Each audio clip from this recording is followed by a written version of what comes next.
Listen to this podcast now on the Red Apple Podcast Network. The Leadership Thread with Dr. Peggy Polonis. I'm Dr. Peggy Polonis. Join me on each episode where I unravel the story that shaped leaders, tracing the thread that led them where they are today. Because leadership isn't born in adulthood. And thank you once again for joining us on the Leadership Thread, education, ethics, and sustainability. Download all of Red Apple Media's podcasts right now through your favorite podcast platform. Listen, all you New Yorkers. Excuse me, taxi. Okay, man, we're looking around. This is the 77 WABC minicast. KT McFarland, Fox News, Sid Friends in the morning every week. A fan favorite. They love her. I love her. KT, happy Friday. How are you? I'm just great. I really love listening to you and the guys just yuck it up in the morning. No wonder everybody loves you. Thank you. Thank you. That means a lot coming from you. Even that word you used, yuck, that was a staple for Imus. That was a staple. You know what's funny, KT, you like this, is, Imus died, and I pretty much lost touch with the Imus family. And you know that I talk about Don all the time. Yeah. And even though his friends go back to Deirdre and say, Sid says terrible things, it's not true. I've given Imus a tremendous amount of credit. I even admit that a lot of his shtick influenced me. And a lot of mornings people say, man, you remind me of Imus. So I do miss him. And just recently, Deirdre Imus reached out to me. So did Wyatt. Wyatt was on this show about 2 weeks ago. And he texted me yesterday. And he wants to come back for the Preakness Stakes next week. So there is a relationship once again between the Rosenbergs and the Imus. How about that? Well, that's really impressive because that's a friendship that has gone on despite, potentially competing with each other. And then I think, you've taken over the mantle and the throne of Don Imus. So good for you and good for Deirdre and good for Wyatt. Yeah, thank you. They're doing great, and they loved you too, of course, on that radio show. It's such an important radio show, and I believe that this one, like you said now, kind of carries that baton. And, we talk about everything from frivolous stuff like the Mets and music to important stuff like you and I are about to discuss, which is Iran. I know you were on hold during the Brian Kilmeade conversation. I'll say it again. I love Trump. I was all for the move in Iran. You and I have talked about this already. I thought it was a courageous and great move. I do think we're winning. I don't think we've won. I'm not even sure what winning means. To me, it's got to include regime change, which I don't think is going to happen. So I'm not sure exactly how the president can tell us, whether it's 2 weeks or 4 weeks or 6 weeks, that we've won. But above and beyond that, every day that goes by, that we're still involved in this, okay, is a bad day for Republicans. Because, yes, when we win, if we win, it'll be great. But until we do, and we can really proclaim victory, which he can explain to the American people, because the messaging has not been great. I've got Trump supporters, people who love Trump. They have no idea what this win means in Iran. There's like 5 different things they want to see happen. So my point is, this needs to happen sooner than later, or will bite us come November. Oh, I think you're absolutely right. And I'm hoping that one of the things that comes out of the U.S.-China meeting next week when President Trump meets with the Chinese President Xi Jinping is that they talk about Iran. Because what happened is last week, the Chinese foreign minister met with the Iranian foreign minister in Beijing. And I bet he read him the Riot Act because China, they support Iran. They haven't really done much for Iran. Maybe they're helping them a little bit with this war.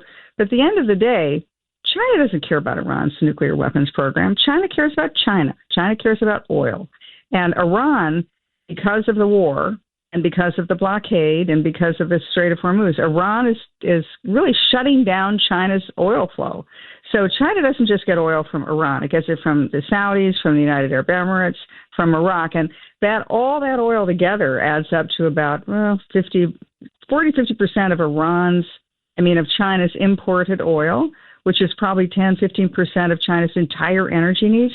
So if you got a country that's getting 10-15% less than it needs for its energy, that has a massive impact on their petrochemical industry, their industrial manufacturing industry, on their intelligence and tech industry, so everything. So I think the Chinese want this war over more than anybody does.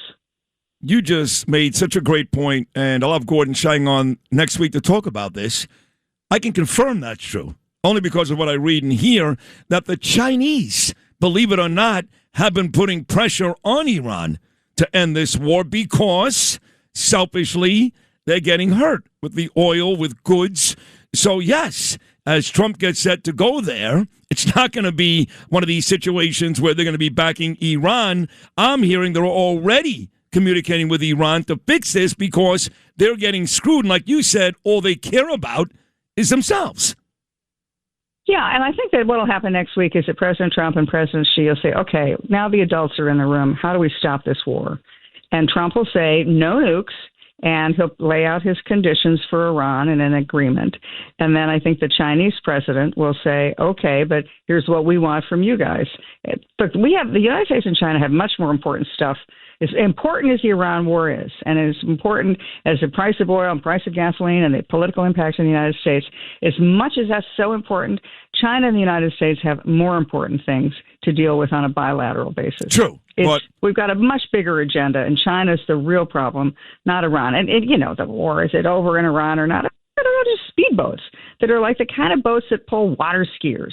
And we think, or some of Trump's critics think, oh, well, they're going to defeat the United States Armada? Come on, guys. Well, it's not a matter of defeating. It's, look, it's gas prices are still too high. Yeah, way too high. And there's no real regime change yet. We've killed a lot of people, but there's a lot of questions. They're fair questions. I'm trying to get Trump on. I've been calling Caroline Levitt. She just had a baby, so she's out. Now I'm calling. She's a bit preoccupied. Yeah, she's a little preoccupied with little Vivi, so I called Margot Martin, but I want to get him on because I love him. I adore him, but I'm going to ask him those questions. I mean, there's a lot of questions that even his own supporters have.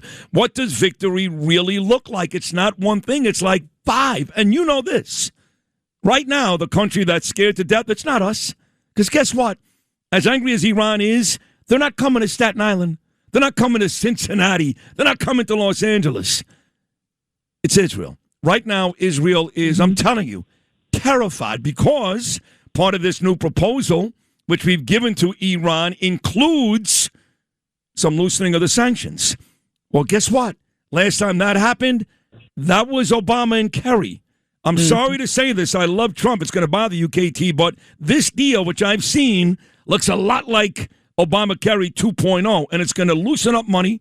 And in 5 years, or 10 years, Iran can once again start funding the Houthis, Hezbollah, Hamas. We'll be right back in that same place all over again. So while America and Iran are talking about the possibility of peace, guess who's getting screwed along the way? Israel. That's why whatever agreement is reached, it's not worth the paper it's printed on unless we have two things. One is snap inspections. In other words, we or our designated colleagues can go anywhere, anytime, any place in Iran. No advance notice. Just knock on the door and say, let me see what's inside that door. And that's never happened before. That's even with President Obama's deal, which the Democrats thought was so great, there was never snap inspections. It was Iran would give you the ability to inspect. You'd have to make an appointment. You'd have to give them enough lead time. They wouldn't let you open up every door. So in other words, they were going to do what they were always going to do. They were going to cheat. So we need the ability to have snap inspections. And then secondly, we need the ability to enforce. There was never any enforcement mechanism with any of these previous agreements. And here's what an enforcement mechanism looks like. We keep a significant percentage of the armada in the region. And so the minute Iran violates it or delays or says you can't look behind this door, fine. We assume they're in violation and we destroy that building. That you immediately take it out. Now, does the United States have to have the Armada and 3 carrier task force groups in the entire region forever? No. We will rely on our regional friends, the Saudis, UAE, particularly Israel, and others to help us enforce this. And we already control the strait. We already opened the strait. We just have to keep it open. And we need to, whatever deal is done, has to be with those two conditions, snap inspections and the ability to enforce. And by enforce, I mean not just a sanction here or there. I mean obliterate the building. Agreed. KT, this redistricting battle seems to be working out, actually, for us.